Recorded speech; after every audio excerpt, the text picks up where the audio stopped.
Hey la team, j'espère que vous allez bien. Aujourd'hui, on va parler d'un thème assez spécial quand même. Parce que cette nuit, j'ai fait un rêve. I make a dream. Genre, je suis devenu le nouveau Martin Luther King. J'étais là en mode, I have a dream. Que les gens arrêtent d'avoir peur de la mort et commencent à avoir peur de vivre n'importe comment. Ouais, c'est ça mon rêve les gars.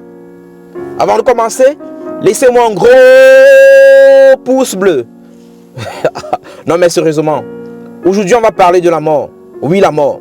Pas pour faire peur. Pas pour faire glauque, non. Pas pour faire Halloween en retard. Mais pour parler de ce que la Bible en dit. De ce que les sages en disent. Et surtout de ce que ça change dans notre manière de vivre. Parce que les gens aiment dire, la vie est courte, faut en profiter. Mais moi je dis, la vie est courte, faut se bonifier davantage. Et surtout, on n'a qu'une seule mort. Faut la préparer. Et ce n'est pas glauque de le dire.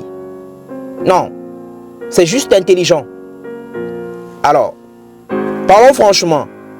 La mort aujourd'hui, c'est un sujet tabou. Assez quand même. On vit dans une société qui veut tout montrer. Sauf la seule chose que tout le monde va vivre. On parle de tout. Argent, sexe, politique, drama, influenceur, chirurgie esthétique. Et la mort alors? Et la mort?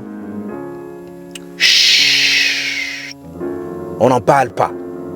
Comme si l'ignorer allait la faire disparaître. Non. Pourtant, depuis toujours, les sages, même ceux qui ne croyaient pas en Dieu, ont compris un truc.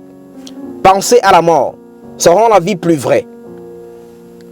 Le philosophe Socrate disait, philosopher, c'est apprendre à mourir.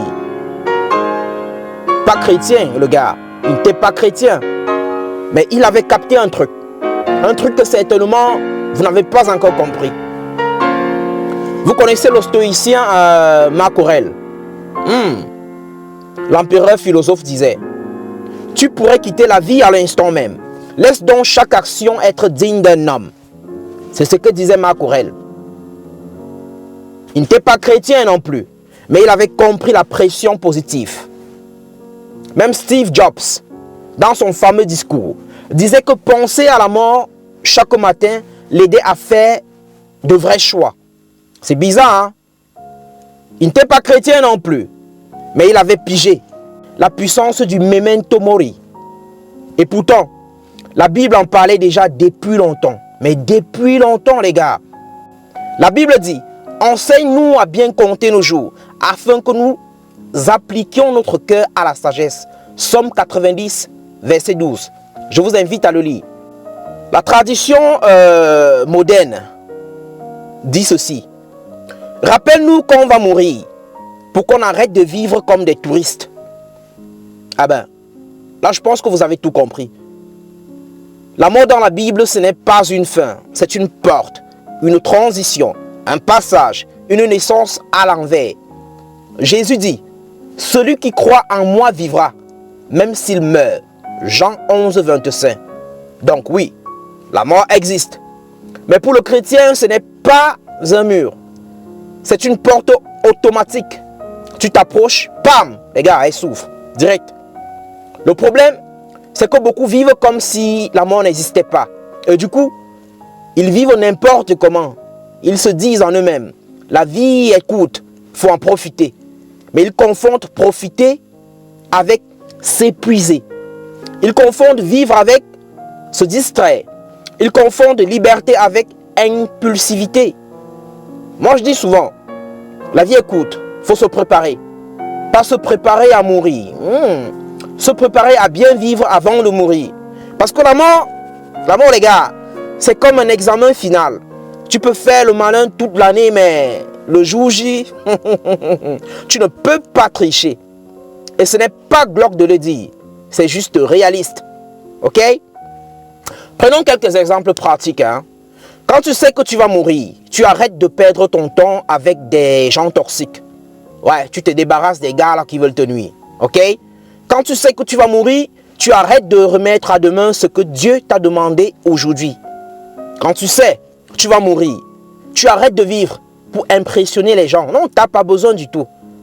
L'apparence Ça compte. Mais pas tant que ça. Quand tu sais que tu vas mourir, tu commences enfin à vivre pour ce qui compte vraiment. La mort, c'est le meilleur coach de vie. Elle te rappelle que tu n'as pas le temps pour le superficiel. Elle te rappelle que tu n'as pas le temps pour les regrets. Elle te rappelle que tu n'as pas le temps pour les bêtises. Et surtout, elle te rappelle que tu n'es pas éternel ici, mais que tu peux être éternel ailleurs. C'est très important. La mort te rappelle que tu peux être éternel ailleurs. Parce que la Bible dit ceci. Écoutez bien. Il est réservé aux hommes de mourir une seule fois. Après quoi vient le jugement. Hébreux 9, 27. Ah, je donne toujours les versets, les gars. Je ne suis pas en train d'inventer, je n'invente rien. Ici, je fais un travail d'évangélisation. Ok? J'essaie de laver les consciences. J'essaie de vous booster, les gars. Donc, je me sers de l'instrument que je juge être, comment dire, parfait.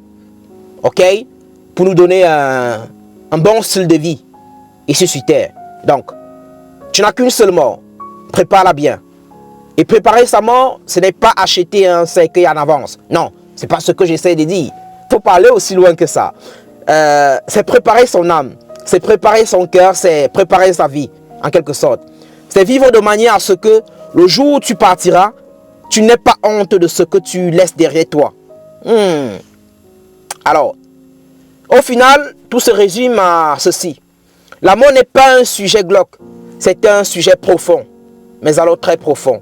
C'est un sujet qui remet les pendules à l'heure. C'est un sujet qui te rappelle que la vie n'est pas un parc d'attractions, mais un terrain d'entraînement. La mort n'est pas une fin, c'est une porte, une transition, un commencement.